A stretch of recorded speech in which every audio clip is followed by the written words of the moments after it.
Gene Price. Not go back, but turn back. I don't think you do get to, you don't go back so far.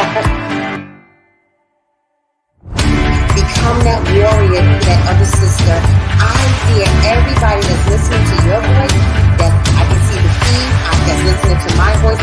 I dare each one of these sisters to get behind somebody else. We don't know what they're facing.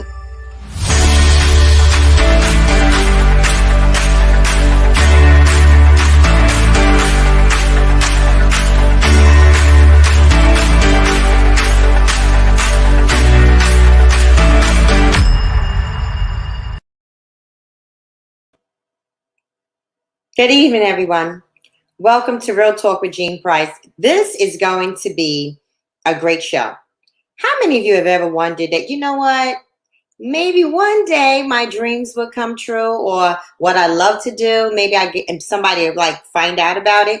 Well, that's exactly what happened with my guest tonight. He had an opportunity to be on the Ellen show, and I'm so excited to have him with me today to tell us about his story. But it wasn't just that. He has a lot to offer. I want you all to sit and listen. Mr. Malachi Davis is in the house tonight. Thank you for joining me tonight. Thank you, Miss Price. Thank you for having me. I appreciate it. Wow, I have to tell you, man, you have some story. I mean, I watched the video. I was sharing with you backstage. I watched it twice. And first, I just sat there, really, Malachi, and my eyes welled up with tears. And, you know, I said to my daughter today, this is going to be a great show for a couple of reasons. One, my grandson's name is Malachi, so I give a shout out to him. Wow. And you have my maiden name, Davis. So I said, okay, this is going to be a good show. Yeah, so that's special. It's special. Thank you for being on the show. You got to tell us, how did all this happen? Well, it's a funny story, and it's kind of like unbelievable because people think it was this intricate thing that I planned out, or something that I, had thought about doing for months and ahead of time.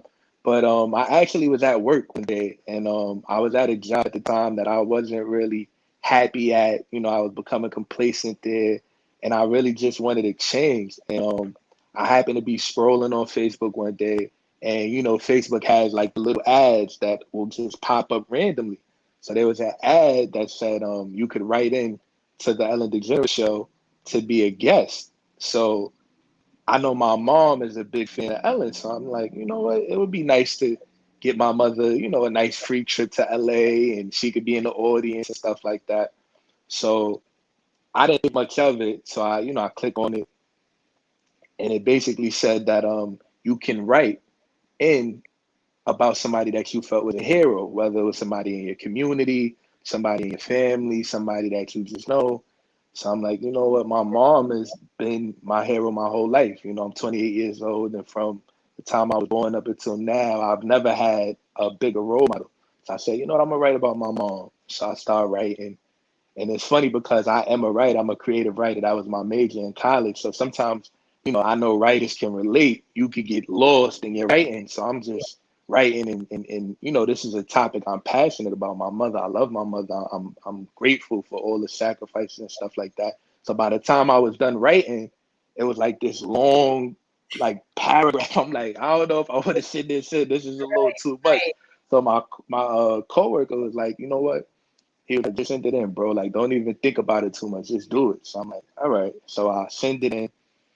I put my phone down to charge. We go and get lunch. We were probably going for, I say, 15, 20 minutes tops. I get back to the job.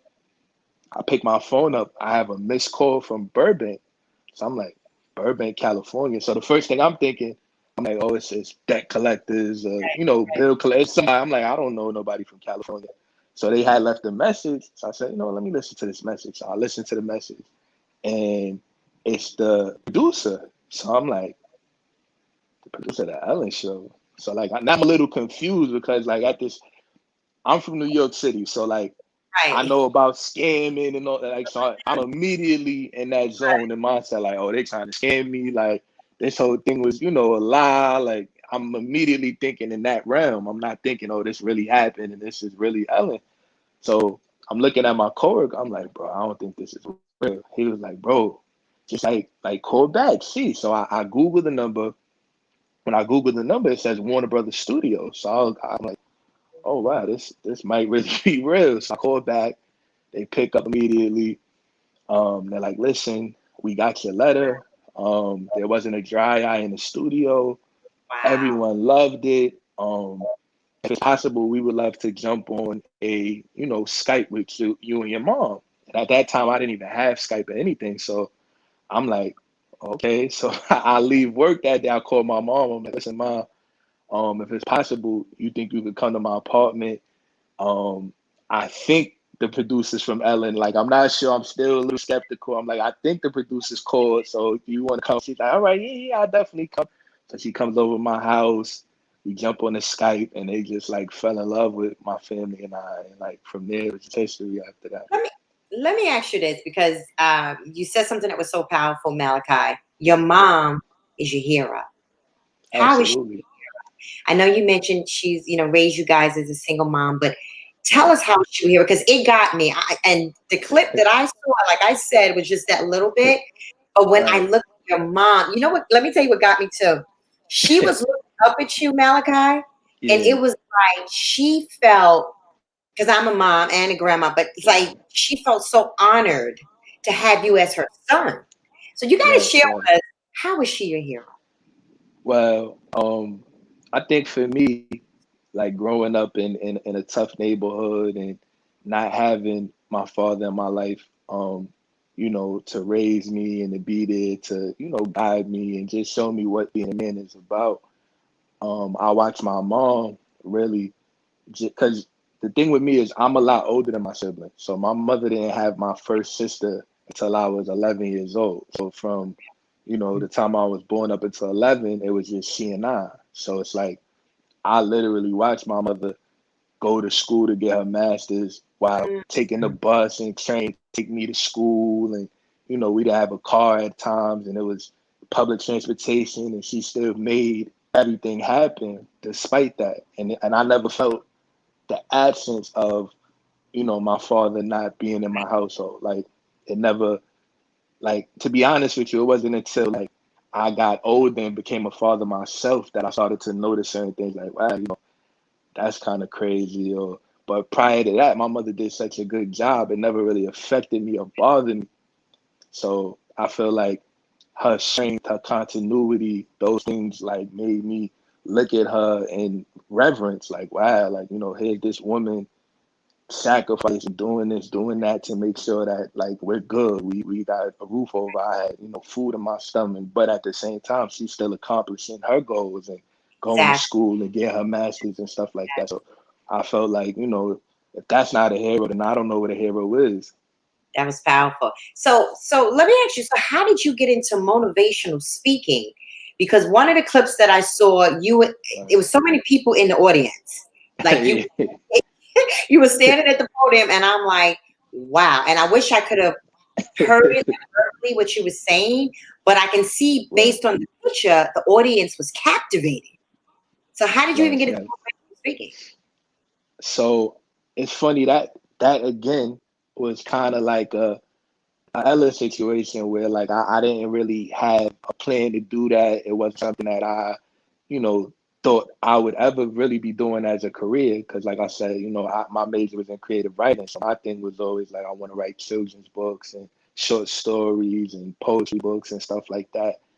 And the motivational speaking thing kind of took off for two reasons. I definitely say that Ellen propelled it because so Okay. many people started reaching out to me after seeing me on the show. So I was getting a lot of messages, DMs on Facebook and stuff like that saying like, hey, listen, you spoke so eloquently and, your message was so well received and, we would love to have you come and speak here. And, I started getting these business propositions and stuff from multiple companies and modeling agents, all type of like you'll be surprised. Like it probably took me 4 to 5 months to like go through all my messages from people that found me on Facebook. And basically the very first speaking engagement I did, I had went to a high school and it's funny because it was kind of like a real like depressing time in the school, but a kid in the school had Mm. committed suicide.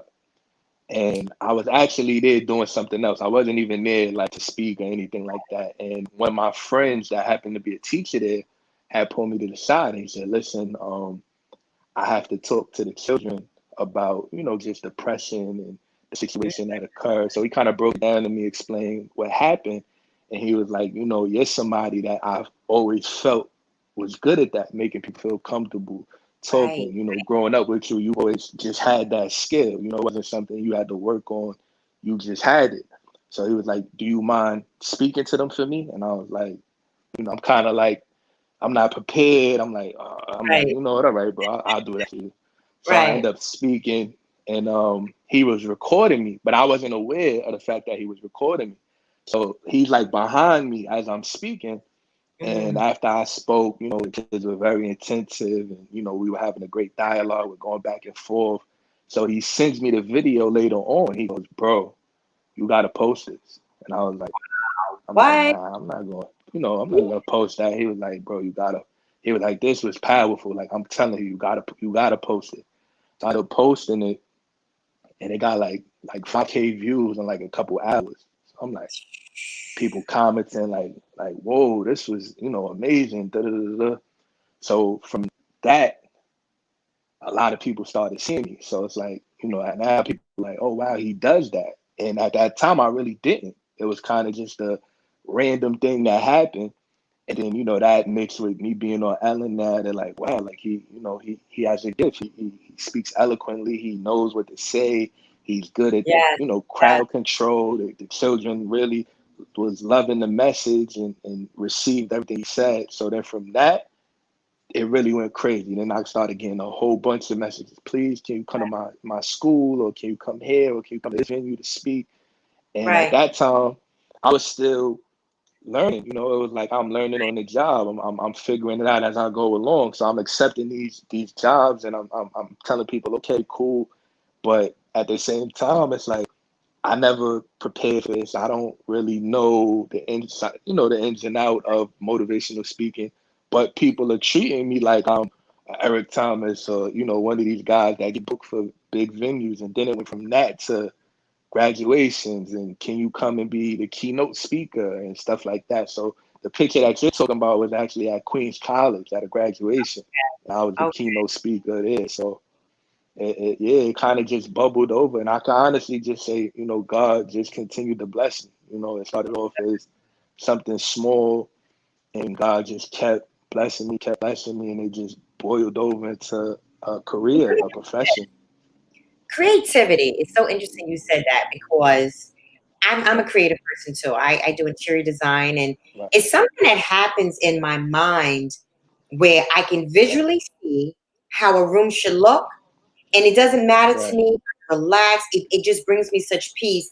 How does creativity flow for you? Because I do understand everybody's different, but it's something I can right, get a visual in my mind, Malachi, and all right, of a sudden that room pops. So how does your right, creativity, right. understand what I'm saying? So something must No, have I, happened. I totally You know understand. what I No, I mean? totally understand. You got to Yes. tell me about that creativity. All right. So I feel like for me, I think my process is I'm able to take a topic, or I'm able to take a situation and apply my own story and basically bring it forth in a way that people are able to receive it or relate to it. Like one thing I always say before I do a lot of speaking engagements is I say, this might not be the greatest story you're gonna hear in your life, but it'll definitely be a relatable one. So I think that my creative process is I'm able to specifically take my own story and Right, apply it in a way that, it'll right, like right. I always tell people people can't always receive a message unless they could specifically relate to it. So Mm-hmm. I'm able to kind of do that. It doesn't even have to be something similar. It could be something totally different, but I'll Right. find a way to make my story relevant and connected. So I think that's one part of my creative process. I think the other thing for me is I've learned to like read the room.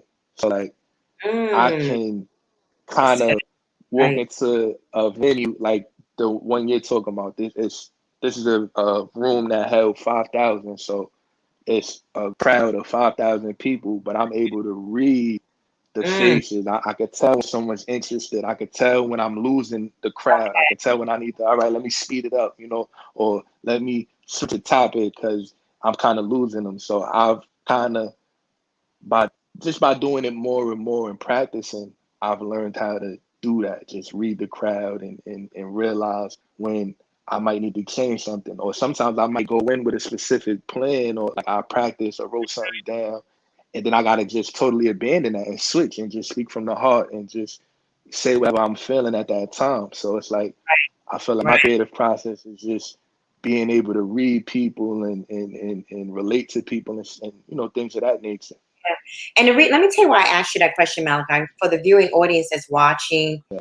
even for people that are growing up, you're such an inspiration because sometimes people can downplay their creativity. And I like what you said. It doesn't have to be what you're doing. It doesn't have to be what I'm doing as a host. Yeah.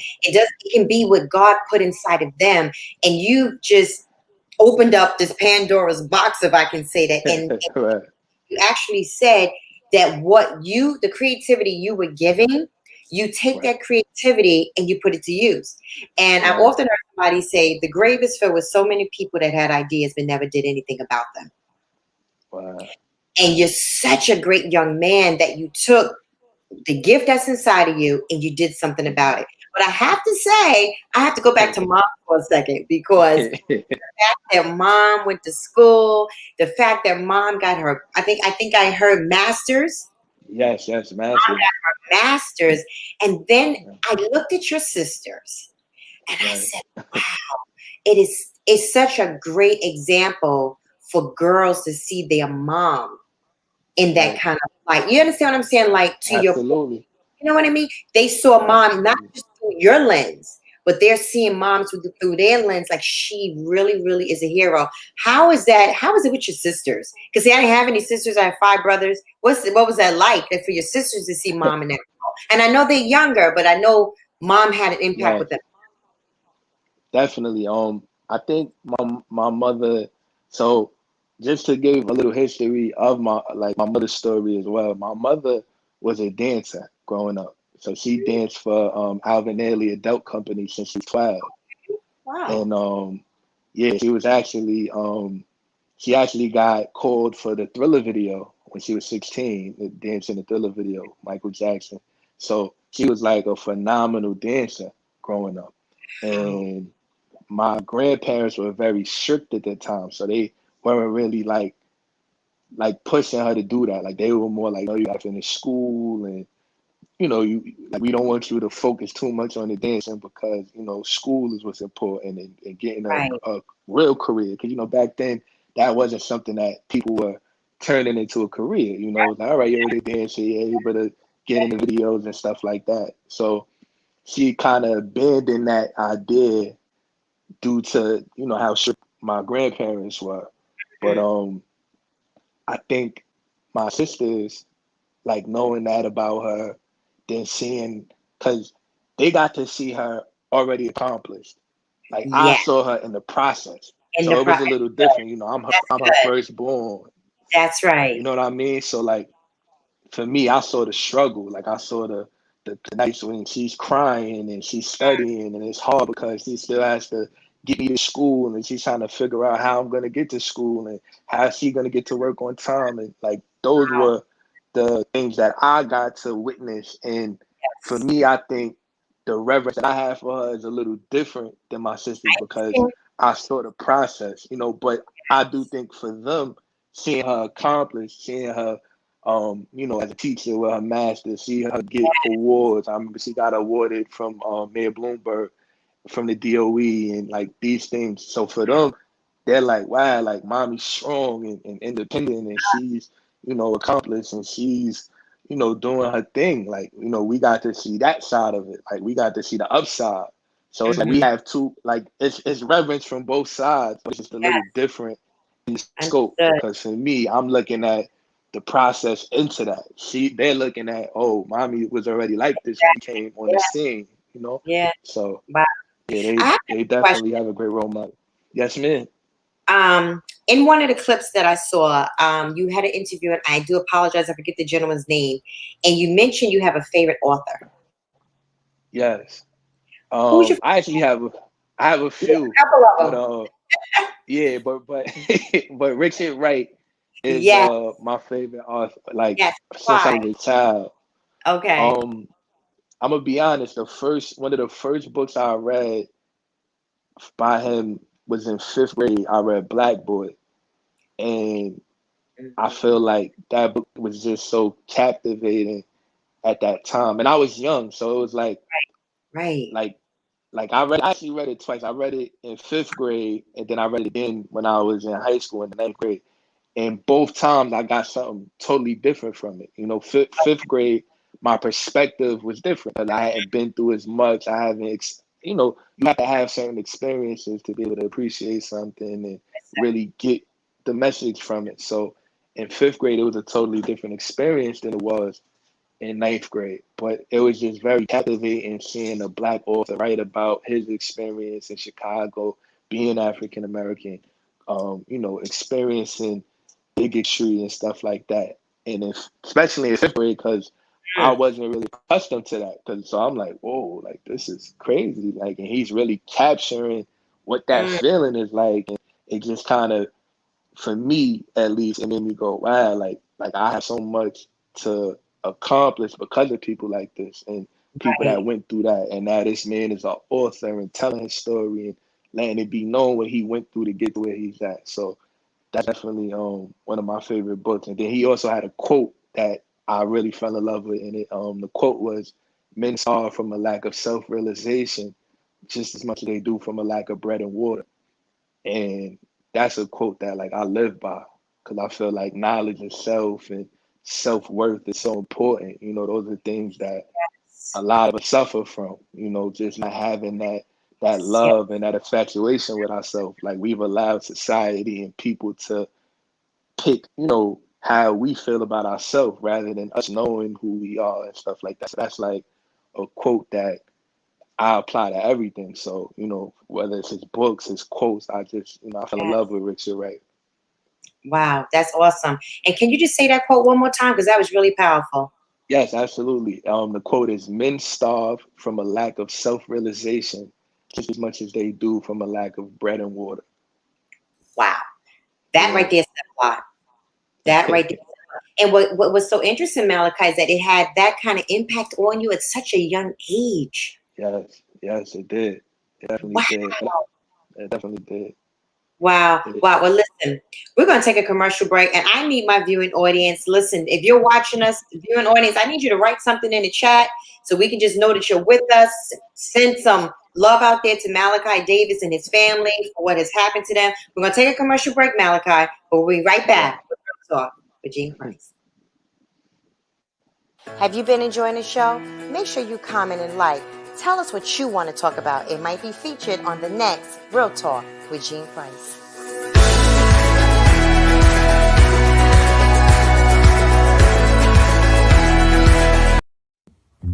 This week on Real Talk with Gene Price. You know, I think a lot of people don't realize how hard it is to raise a child with both parents. And then to raise a male, being a woman by yourself, is extremely difficult. And I can remember days my mom getting on the bus and train and it's snowing and we didn't have a car, and she would take me to school and go to Brooklyn and go to her job. And, you know, those things just taught me perseverance and how to be a hero, because she's my hero. And I just hope that I'm able to be the same type of hero to my daughter that she was to me. What an amazing guy.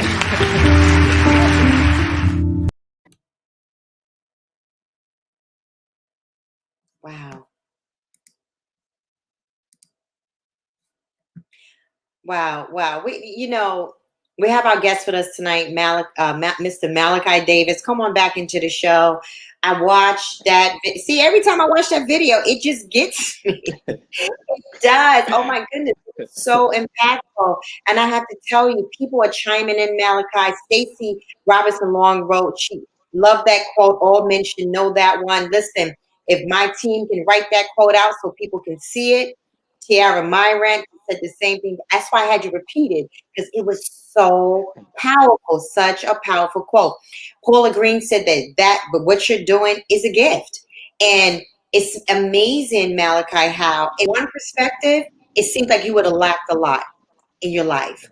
But I would dare say God is so good that you didn't lack for anything. I mean, to be the man that you are, and what God gave your mom to put inside of you is absolutely amazing. So again, if my team can grab that quote, write that up there so we can see that again. But I got to mention this. You mentioned in the show you have a daughter.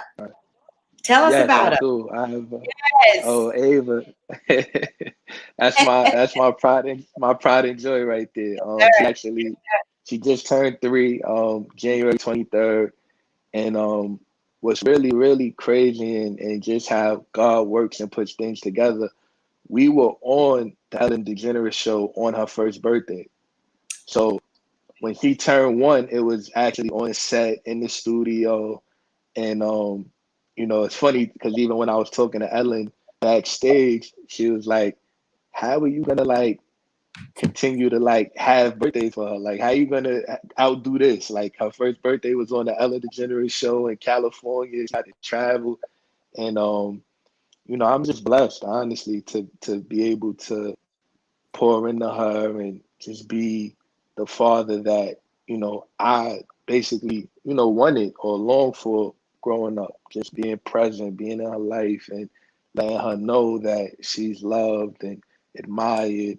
And I'm just grateful, honestly, because the fact that one, I had a girl for my first kid is funny because there's nothing but women in my family. My mother, my aunt, my Right, grandfather had 6 sisters. So it's a lot of, women in my family. So it's like right. that was just appropriate, like that's what I'm used to being around. That's what I've always, had. My sisters, my aunt has a daughter, so it's beautiful, and that's definitely the highlight of my life right now, just being a dad. Like I enjoy it. I love it. It kind of makes me wonder how people don't want to do this, like, cause I Okay. love it. Like from Right. appointments, like I was telling my mother the other day, I said, it's so funny. I can remember when, Star was pregnant with her, and I would be racing from my job to make those appointments, even if it was something little. Like it didn't have to be that we were hearing her heartbeat. It could just be a regular routine checkup. But I was like, oh, I gotta be there. So I'll be racing and, hey, what time is it? Like, make sure that, you let me know so that I could mark it down and put it in my calendar. Cause like those were things that I just had to be there for. And I was so excited and ecstatic to experience. So Yeah. Well, it definitely shows that again.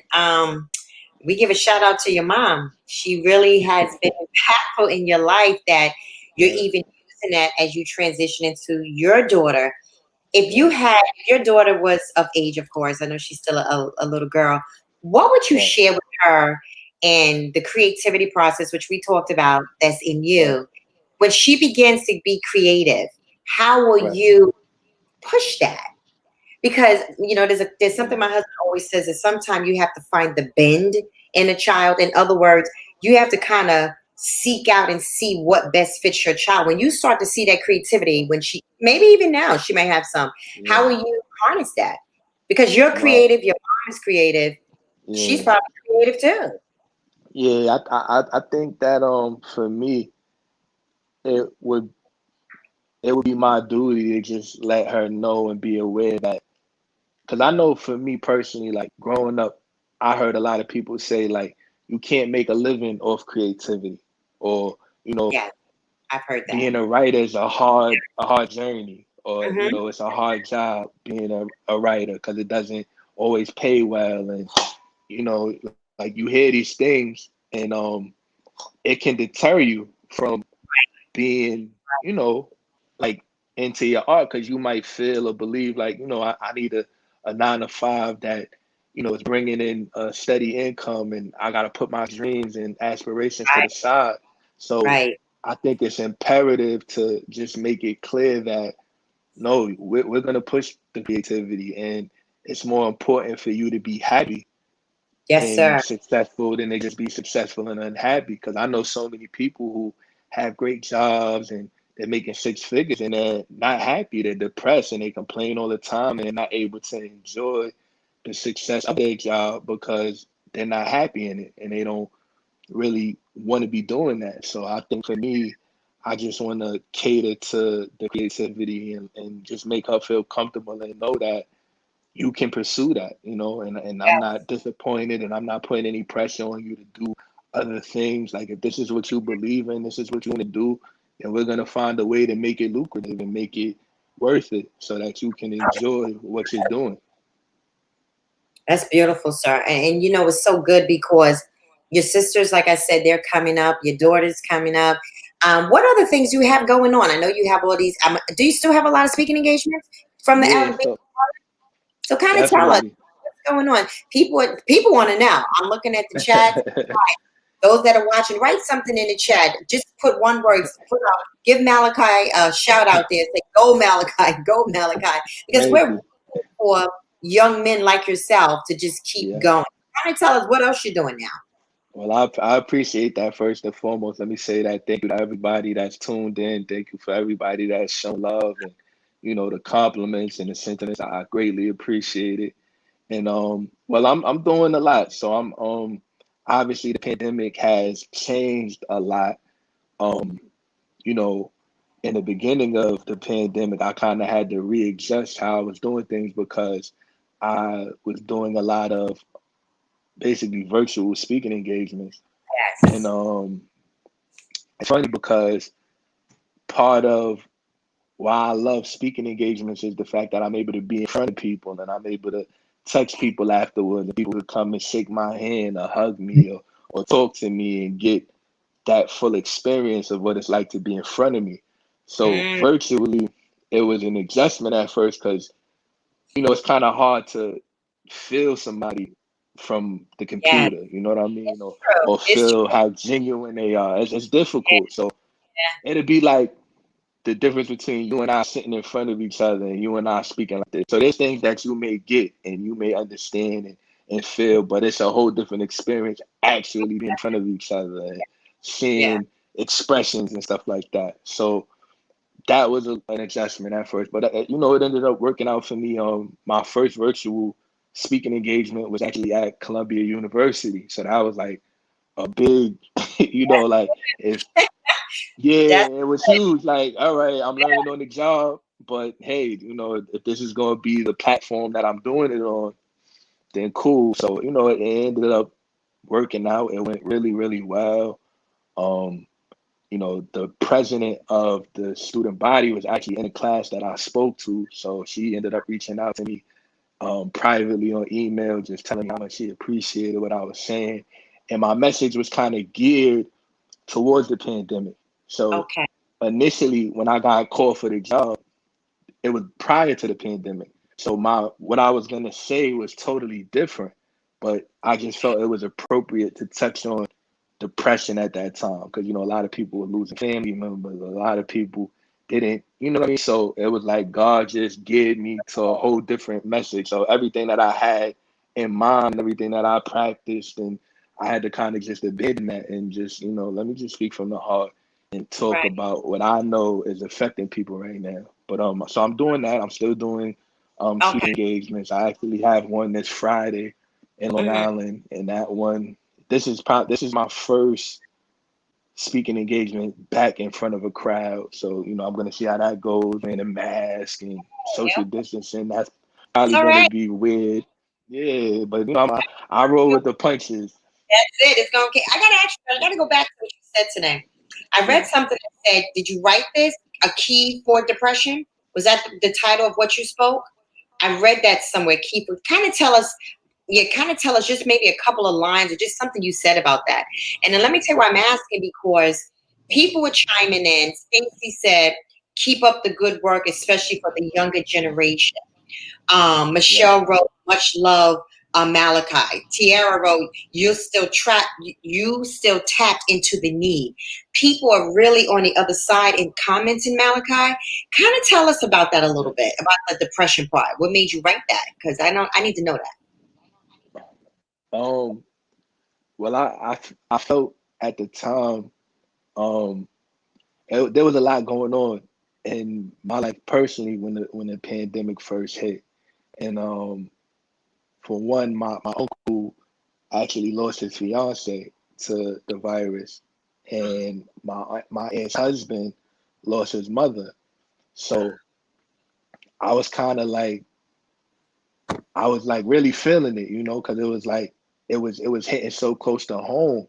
And at that time, I knew a lot of people, were feeling hopeless. People were losing their job, their only source of income. People were having to file for unemployment. People like it was just so erratic at that time, and like I felt like there were so many people unaware of what was next, and I know being in that place and mentally being there is very difficult, you know what I mean? You never know what somebody's going through. So at that time, I just wanted to write something and put a message out there to just let people know that, the support is there. Because one thing I've noticed about people when they are suffering, they prefer to suffer in silence, and they'll suppress it. And when they get around people, they'll try to make sure that they're making everybody else happy. And sometimes it's disguised and we don't recognize it. You know what I mean? And it's not like people always think depression is obvious and it's loud and it's out there, but a lot of Yeah, time it's not. It's that's quiet. right. Right. It's suppressed. It's disguised as happiness. It's disguised behind a smile that's not a real smile. So I just wanted to basically let people know that I Yeah. was available. So I was giving people my contact information, allow people to reach out to me, just to let them know that, if you don't have family, if you don't have loved ones in your corner, if you feel alone, like I'm here, just to offer my ear, just to give advice, just to spread love, just to let you know that you're not going through this alone. And Right. there's brighter days ahead. Yeah. Corliss chimed in and she said creatives that suffer from depression use that to fuel their craft or their art. And that is true. That's very interesting. Some using that craft, using writing. Right, Her son happens to be an actor, using acting as a right, way of dealing with, like you said, especially during right, COVID-19, people right. trying to cope, with everything that's happened. We're going to fast forward a little bit. We have a little bit of time left on the show, and I want to get to some of the exciting parts. I mean, those that are watching, I hope you saw what I saw on the video, because I sure talked to Malachi. Malachi's mom, Ellen, blessed her financially. And I said to Malachi, to those that are watching, I said, but wait, Malachi, as I was watching, Ellen turned around and blessed you too. So Yeah, tell us about yeah. that. Because that had to be like amazing. Yeah, so it was a crazy experience, and we never knew what was happening. So just for the people that don't know, we were actually on the show twice, and what we ended up finding out later was that wasn't usually standard. Like usually it was either one or the other. Like you either be on the show where they come to eat where you're at, or you'll come and fly out there. But what the producers end up telling me is that Ellen was so like into the story, she was like, no, we gotta fly them out. So the first episode was when they came to my home and they ended up giving us a bunch of gifts and trips and all type of stuff. And that was the first episode. And the second episode was when they actually flew us out to California and we were on the show and stuff like that. But the whole time that was taking place, we weren't aware that we were going to be on the show. Because remember, I was telling you, the ad wasn't for you to be a guest on the show. It was just for you to be a guest in the audience. So Right. it happened to be that they enjoyed the letter so much, they were like, we want you on the show. So Mm-hmm. the whole time I'm speaking to the producers, we're not aware of anything. Like we don't know we're going to be on the show. We don't know that that's where they're going with it. So they're telling us to keep us in the dark that, oh, Ellen is doing this holiday, because this was around Christmas. So they're like, Right. Ellen's doing this holiday special, and she's picking a family from all the major cities around the U.S. And, we want you guys to be the New York family. And, that's why we want you to meet with all these different producers. So around that time, we were like meeting with them a lot. And I'm gonna be honest, it was getting a little bit too much, because sometimes like I would have to leave work early. I would have to call my mom. She would have to leave work to come over here because they kept wanting to Skype. And there's a time difference with California and New York. So that started to get a little like, I'm like, listen, man. And like I said, I didn't know it was going to happen. So I was kind of like, listen, this is kind of wearing into our actual life. Like it's a beautiful thing and we're appreciative, but I don't think I want to keep making my mother have to leave work and call out, and like it was just becoming a lot. And it's funny because this is another funny story, just how funny God works. The week before, no, actually the week of, yeah, it was the week of when we were on the show. It was that Monday. I had got a ticket, and they put a boot on my car. Mm. And it's funny, I it was like really expensive. And I can remember I'm running downstairs. I have my daughter with me. I'm supposed to be taking her to daycare and then going to work. So I run downstairs. I get her in the car seat. Don't even see the boot yet. Run on the other side and it's a boot. And I'm like, so I'm upset. I'm frustrated. And my initial response was like I was angry. I'm like, you know what, these people, and I was immediately looking for somebody to blame. And I remember telling myself, yo, take 10 seconds, Mhm. take a breath, and relax, because you're in this position because of your negligence. So there's nobody to blame but yourself. And you gotta relax. Yes, Be yes, thankful that God, you have the money to pay it. It's not gonna hurt you. that's So right. I'm on the phone, with the lady, and she actually made a comment. She said, you might be the most polite person I've ever spoken to. After getting a boot on your car. Usually people are yelling and screaming. She like, but you're like so nice. I said, you know what? Because it's not your fault, and you're doing your job. So I was very calm about it, and something like just kept telling me like just relax, like just be grateful that God blessed Mm. you, because there's people that would have had to leave their car there for months. You were able Yes. to pay it on the spot, still get your daughter to daycare, still go to work. So I was just in a very like thankful place, and I was just, gratitude was on my mind. And I remember even getting to work and telling my coworkers the story, and they're like, "How are you so happy? Like you just paid all that money on the food?" And I'm like, "I'm good, man. Like I'm blessed." And literally, it was that week that we were on the Ellen show, and I didn't know that was gonna happen and stuff. So I was just like, it's crazy how God works. Like you Yes. never know what's a test, or what's being put in front of you to see how you're gonna respond. Like who knows? I might have missed out on my opportunity acting crazy and not, taking the time out to just breathe and do the right thing. So it was even a lesson in that. But yeah, so we got on, and they kind of surprised us and shocked us. Like we didn't know that we were going to be on that day. They sent this little like camera thing, and it was telling us, oh, you're gonna meet with the head producer now. So the camera comes on, and we're like sitting on my couch, Mm-hmm. and we, like I said, we thinking we're interviewing with somebody else, and I could see out the peripherals that it's the set from Ellen. So I'm like, oh wow, that's a nice touch. They're gonna show Right. us old episodes while we wait to speak to the producer. Then I hear my name, and I hear Ellen say, "Hey Malachi." So I'm like, "Hey Malachi." So I look, and we're on the show and on the stage, and I was just like, "Whoa, this is crazy." So Wow. yeah, it was a beautiful experience. Listen, that'll be an I'm sorry. experience. That'll be an experience that you and your family would never forget. Never forget. I'm so happy for you guys. Listen, to my viewing audience, they're chiming in. They're loving your testimony, Malachi. Lori said you're an awesome young man. We just want to salute you, Thank your baby, your baby's mother, your mom, your sisters.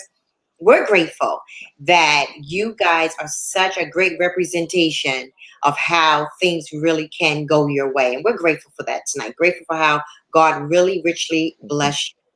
If you had one thing to say as we're winding down to close out the show, if you had something to say Yes. to the next generation, first, I would love for you to say that quote one more time, because again, it was so powerful. If you had something to say, Okay. Malachi, based on the creativity that's inside of you, what would you say? Um, I would say, don't allow people to put a ceiling on your dreams. A lot of times people will try to dictate, how high you should place your dreams, or people will try to put a cap on your dreams. And I just want kids to know that there isn't a dream that's too big, and there's no, you know, mountain that's too high to climb. And if you're willing to put in the work, you're willing to believe in yourself, you're willing to take the extra step, then anything can be accomplished. And I just want them to know that, because I've noticed how in this generation you see a lot of kids dim their own light or lower their expectation because of what people tell them. And I Yeah. just want them to know that, like, no, that's the moment you do that is the moment you're okay with being mediocre and you're okay with accepting what society gives you. And it's like we live in a world where anything is possible, if you Mhm. believe in yourself. Anything is possible if you step out of your comfort zone and take that step. So I would just want them to know that, that's important, just to believe in yourself and just really tune in. And I just want to say one story before we go, because Sure. I feel like I'm being moved to say this. Okay. So my name is Malachi, and Yes. for those who don't know, it means messenger of God. Mhm. Yes, it does. When I was born, um, my mother and my father were already like at odds, and like my father was never really in the picture. Like even from the Mhm. time I was born, him and my mother already weren't together. So it was like a big riff about my name because he wanted to name me something. My mother didn't really want to name me that, and it was just like a lot of bickering going on because of that. And my mother, my mother never got the test to see what I was gonna be, so she didn't know if she was having a boy or a girl. So she Mhm. just assumed she was having a girl. She's like, the way I'm carrying, how women say that, Yes. or the shape of my stomach, I know it's Right. gonna be a girl. So she only picked out girl names. She didn't have any name available for me. And it's funny because as she's in the hospital, she's about to deliver. She's like trying to think of names, like what am I gonna name this kid? Boo, boo. Right. She ends up having me, and now they keep coming back to her room, like, all right, do you have a name for us to put on a birth certificate?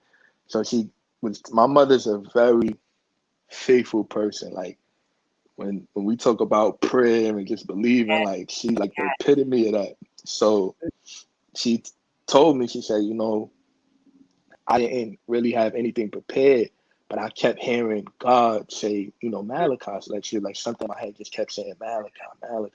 She said, but I had never thought about that name before. It was a name that I looked at and said, oh, this, I like that name. Obviously, I heard it in church and stuff like that, but it never like moved me where I would think I would name my son that. So Right. she said she called my aunt. I have an aunt named Ruthie. She said, Ruthie, what do you think I should name my son?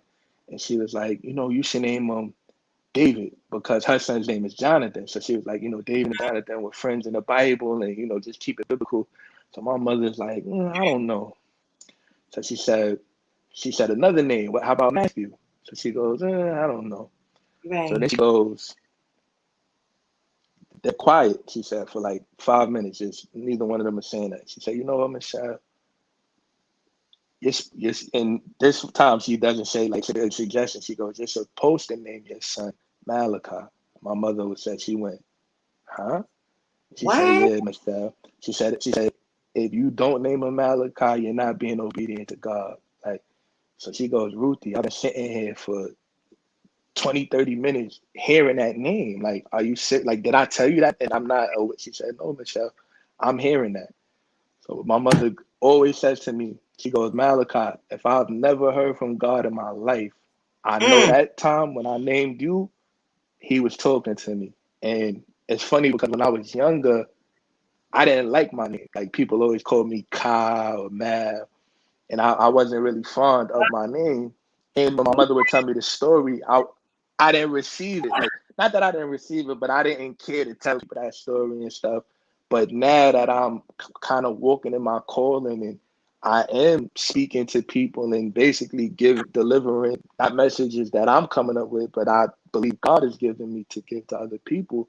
I'm like, wow, you're right. Like you did name me appropriately, and I guess you were hearing from God when you named me that because that's what I do. For my Yeah. profession is to give forth messages to people. So I just wanted to say that to say again, you never know what your calling is, and sometimes you just have to walk into it.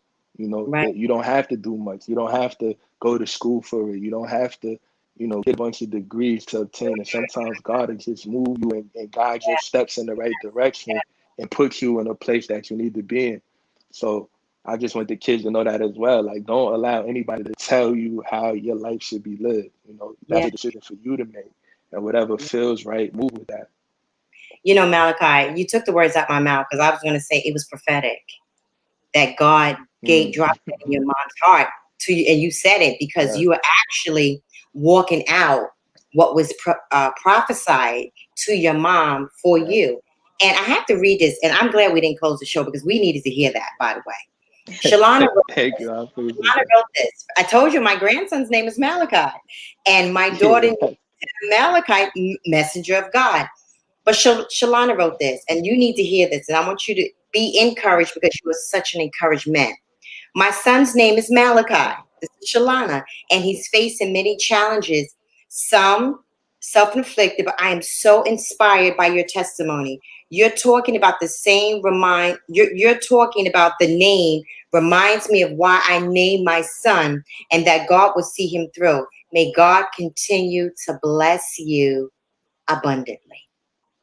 So we needed to have you say that. Just that quick. God said you were, I just have one more thing to say. Come on, messenger. No, Come you're on. right. And that's how it works. You see what I'm That's saying? how it works. That's how God moves. That's how it happened with your mom. And you just did that sitting here tonight. Come on. And Shalana needed to hear that. She needed to hear those words. And when my grandson is actually watching the show, I said to my daughter, make sure Malachi watches, because Malachi Davis is going to be on the show. And I'm glad you said that, because I had a conversation with Malachi, my grandson, earlier, and we were talking about some things he's 11. He struggled with when he was younger. And I said to him, the life and death is in the power of the tongue. So be careful what you say.